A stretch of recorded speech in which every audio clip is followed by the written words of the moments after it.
বন্ধুরা 6 জুলাই আগামীকাল চতুর্মাস, নাম শুনে বুঝতে পারছো শ্রাবণ, ভাদ্র, আশ্বিন, কার্তিক, এই 4টে মাস মিলে তৈরি হচ্ছে। এই সময় কোন কাজ একদম করা যাবে না আর কোন খাবার ধর্মমতে খাওয়া নিষিদ্ধ, পাপের সমান মনে হয়, সেটা জেনে নাও। ভগবান শ্রী নারায়ণ এই 4 মাস বিশ্রামে যোগনিদ্রায় থাকেন, দেবাদিদেব মহাদেব ব্রহ্মাণ্ড চালান। তাহলে এই সময় আমাদেরও আত্মশুদ্ধি করতে হয়। কি কাজ করবে না? 1. শ্রাবণ মাসে শাক খাওয়া নিষেধ, ব্রহ্মাচরণে অপরাধ হয়। 2.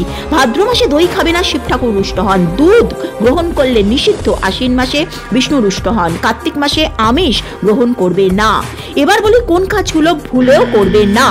কোনো মাঙ্গলিক কাজ, বিবাহ, অন্নপ্রাশন, গৃহপ্রবেশ, শুভকর্ম করা যায় না। 2. চুল দাড়ি কাটা উচিত নয়। 3. দূরে কোনো যাত্রা অ্যাভয়েড করতে পারলেই ভালো। 4. আমিষ খাবার, মাছ, মাংস, ডিম, পেঁয়াজ, রসুন না খেয়ে সাত্ত্বিক ভোজন করো। 5. পশু পাখিদের অবহেলা করা, জীবজন্তুদের প্রতি অত্যাচার দণ্ডনীয় অপরাধ। এটা এতটা গুরুত্বপূর্ণ, সবার সাথে শেয়ার করে দাও। আর তুমি বলো চতুর্মাসে তুমি কোন কাজটা করছো না, কমেন্ট করে জানাও। জয় শ্রীহরি।